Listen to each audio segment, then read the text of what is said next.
welcome back to the Divine Feminine Energy channel. My name is Lynn, and you may notice that I took a little bit of a break. I've been completely rebranding my channel and my work in general, and I'm super excited to share with you guys more of what I have to offer in this new phase of my life and what that's going to mean for us on YouTube. So I'm just super excited to share this with you guys. And in today's video, we're going to be talking about the feminine archetype, the Maiden, and a sub-archetype of the Maiden, which is the Light Enchantress.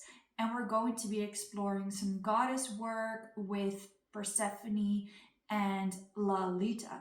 So basically my whole branch, my whole niche, my whole rebirth on this channel in my work is that I am doing goddess work. I'm exploring divine femininity in different ways than what you may know me from, which is tarot, but it's going a lot deeper than that. So what you may find interesting to know before we get into the video is that in the Goddess Tribe on Patreon, we are working with these goddesses. You're going to be learning how to create your altar, how to do goddess work on a way deeper level. And yeah, we're going to be exploring that in hand with the current astrology. But we'll get into that a little bit later on. There are 7 feminine archetypes that are widely used, but there are a lot of subcategories. There are different terminology that people use. But today we're going to be looking into the archetype of the Maiden. And to me, this is a beautiful archetype to look into because this video, as I'm filming, you can watch it whenever, but we're doing this during Gemini season. There's almost a new moon in Gemini. There is so much of an emphasis on this light feminine energy. So the feminine has both light and dark components, right? So today we're going to be talking a little bit about both, considering this Maiden archetype. We're going to explore a light goddess, Lalita, the goddess of play and sensuality, and Persephone, the goddess that kind of went from, a light goddess into a dark goddess. But before we get there, let's talk a little bit about what the Maiden archetype is. So the Maiden archetype is an archetype of the feminine energy that deals with playfulness, with innocence, with birth, curiosity. It's kind of the archetype that is very linked to the inner child. It's the archetype that deals with almost childlike wonder, curiosity, and that is such an important energy when you're healing or tapping into your divine femininity, because playfulness, curiosity, a bit of innocence, initiation, this spring type of energy holds a lot of power. The vibration of play, the vibration of curiosity is a very high vibration. And when you learn to really tap into that, it's kind of like you get to dance with life, like you get to embark and embrace a journey because you're not led from control or fear, but you're led from this energy of, I'm curious, I just want to have fun, I just want to play with this. And the feminine energy does allow itself to go after what makes her feel good, to go after pleasure, after play, and after that intuitive kind of pull of what her heart desires. And that's what the Maiden archetype is really teaching us. She is this light, kind of softer side of the feminine energy. And because it's Gemini season and we have this new moon in Gemini, there's so much room to kind of play a little bit more with life, to not take everything so serious, and to allow that curiosity of your inner child to kind of lead you through life at this time. So we're working with her in the goddess tribe, this maiden archetype. You will there also find like inner child healing work and a lot of journal prompts and exercises to awaken this beautiful maiden feminine play type of goddess energy. So the absolute key traits of the maiden archetype is that she is curious and playful. She's independent and free. She's like this free-spirited energy. You know, I do what I want, not as I'm told. She kind of dances at the beat of her own drum. She follows that hard space that whatever lights her up, whatever brings joy to her, whatever feels good to her. She's also quite hopeful and trusting, and there is an innocence, like a youthfulness about her as well. So sometimes in her shadow, people could see the maiden archetype as naive, but there is a real power in innocence and a power in kind of what the maiden represents is that she can be underestimated, right? Because to the world, she's seen as, oh, you're quite naive. You just do what you like and you don't necessarily always make serious decisions, for example. But her naivety is not that real. It's more like she just allows herself to be underestimated. She allows herself to be a bit ambiguous because the maiden type, honestly, is very intellectual, is very smart, is very observant. She notices everything, but she does not necessarily feel the necessity to come across as hyper serious or hyper intellectual. She's like, you know what? I'm just gonna observe and do my thing and have fun, and whatever your opinion is of me, I'll leave that up to you because I'll surprise you anyway. She's just this light, and there is so much power in channeling your light feminine, and that's what we're working on this Gemini season, because we live in a world where people are bound by seriousness, right? Bound by this mundane construct that we just have to work, survive, and do it over again the next day. And the maiden archetype allows a bit of a breath of fresh air because she is that spark, you know, she's that spark of difference. She's that spark of light and playfulness in a very serious world. And the power of play, the power of being in your light feminine energy is so transformative, because what we're exploring as well in the goddess tribe, it is really this energy of the divine feminine can transform anything and anyone around her by in multiple ways. You know, we talk about dark feminine energy, but also in this light feminine energy, someone who is spontaneous and joyful and kind of hard to pin down because they're full of creative ideas and they do whatever they feel like doing, is incredibly transformative and can actually even send people through spiritual awakenings, because the divine feminine brings that joy, that light, where people are so caught up in the seriousness of the world. And that's something I've been seeing in my tribe. I've been seeing it. I'm also doing my tarot readings still in the goddess tribe. Is this energy of when you fully embrace your light, you can literally awaken people out of their darkness. You can literally shake them awake. And yeah, we're going to be talking about this a little bit later on by using some goddesses as an example of this.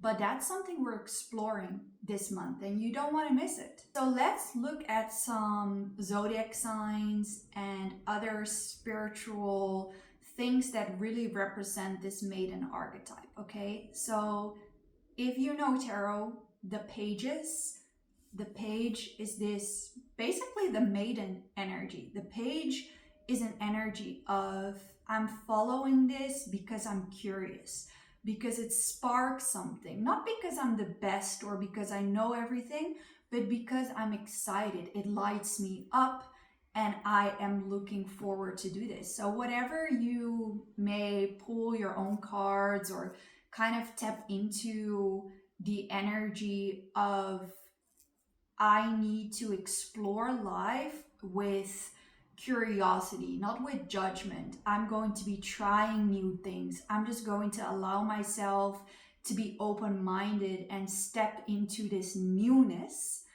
That's when you should be connecting with this maiden archetype within you, because she allows us to embark on newness with curiosity. And that's exactly where her power comes from, to not be scared of the unknown, to not be scared of being imperfect, but to play with not being so serious, to play with imperfection that comes with doing something new. So let's say you're embarking on something new in your career, or you're coming out of a heavy cycle of purging. The maiden can really help you tap into this initiation of your rebirth. Second of all, there are two zodiac signs that we're going to talk about today, and that is the obvious, Gemini. Gemini embraces the maiden archetype so well, right? Because Gemini energy is playfulness, is ambiguity, is this not so serious, light-hearted, charming energy. So wherever, if you have Gemini placements, or like I said, right now, Gemini season, a new moon in Gemini, it could be a very powerful time to tap into this. And then we also have Virgo. So both is mercurial signs, but we're going to get into that in a little bit, because there's an aspect of the maiden that is really clever and plays with words, plays with intellect. So both the mercurial signs, Gemini, as it is this free-flowing, playful, light-hearted, surprising you with its 25 personalities type of energy. And then we have the more classical energy of the maiden, which is Virgo, because Virgo kind of represents the virgin, the maiden, literally in its name. And she embodies a little bit more of the innocence, youthfulness of this archetype. And almost like this wholeness, this purity that Virgo energy can really hold. The wisdom, the quiet wisdom of Virgo energy that also correlates beautiful with the maiden archetype, but it's a little bit more of an earthier form of the maiden. So yeah, if you have Virgo or Gemini placements, you may feel quite in tune with this archetype in particular. So a sub-archetype of the maiden is the Light Enchantress. We are exploring this particular sub-archetype at this time during Gemini season, because the Light Enchantress is this innocent and playful energy, but she's also highly seductive. Her innocence, her play, her light, she knows how to use this to seduce and kind of attract her desires into her reality. And not only this, the Light Seductress adds an element of intellect. This is a feminine allure type of archetype. This is an archetype that teaches us how to channel our feminine energy into seduction. And the Light Enchantress, She seduces with her voice, she seduces with her words, and she seduces with her intellect. She is that kind of, also again, kind of Gemini Virgo energy that can use the brain, to use the mind, use the intellect to kind of charm people, to say the things that people need to hear, to embody the right frequency, the right movements, the right expressions, the right words to kind of create big impact on people. So this is an archetype that we're tapping into as well in the goddess tribe, and we're tapping into this with all types of like rituals and prompts as well. And it's so interesting because kind of embodying this energy more, learning to embody this energy more, is how you can charm, seduce, create more friendships, attract more people into your life, heal more of like social anxiety, become a better like public speaker, or attract more audience to you. So those are some type of things that you could manifest while working with this archetype. So there's two goddesses that we're working with in the goddess tribe throughout Gemini season. And again, you don't have to watch this to, in Gemini season to access that. You can access it whenever. But these are the goddesses that I chose. So the first goddess is Lalita. And Lalita is a tantric goddess, also known as the Red Goddess. She's a Hindu goddess. She kind of represents this beautiful light feminine energy of sensuality, of play. And when we're tapping into her energy, so in the goddess tribe, we're creating an altar for her, we're doing our affirmations and journal prompts with her, she can kind of create this energy of blessing you with more playfulness, with more kind of this joy of life, where she will awaken the strength and power of your inner child. But at the same time, she's this playfulness, but she's also a tantric goddess, right? So she owns her sensuality as well, what makes her such a powerful light seductress. So she kind of integrates this play, this pleasure, but also the power of the mind, kind of the joyfulness, the humor, the wit, the smart and sexy things to say, or the right things to say to kind of, get someone to be under your spell. And let's talk a little bit more about Persephone. So Persephone, arguably one of the most interesting goddesses to talk about. Many of you may know about her story already.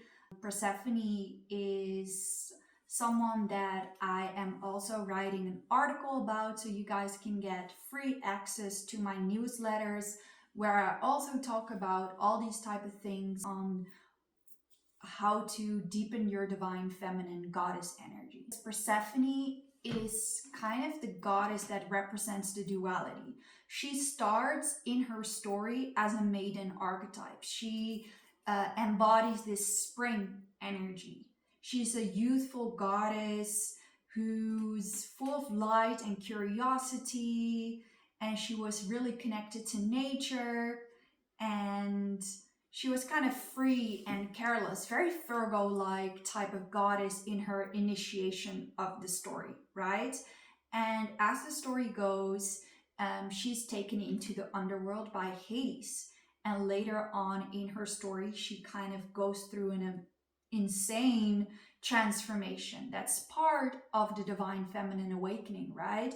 We often see that as we tap deeper into our feminine energy, that these major awakenings happen, where we need to integrate both light and darkness. And Persephone's story is such a beautiful representation of that happening in the feminine awakening. She first starts with that journey of the maiden, and then she kind of really develops into the archetype of a dark goddess. She reclaimed her power in the underworld by rising into the queen of the underworlds, but she also represents the duality of the feminine, where she's both the goddess of spring and the goddess of light, and also the dark goddess of the underworld later on in her story. That is something that we're working with in the goddess tribe as well, like the feminine transformation and how you can embrace both your light feminine and your dark feminine. And if you're going through a journey where you're trying to integrate and embrace both, then Persephone is a goddess for you to call upon. So I'm going to give you guys a couple of tips on embracing your maiden archetype that you can do at home or that you can work with us together on. And first, it's inner child healing. A very important part of the maiden is her connection to her inner child.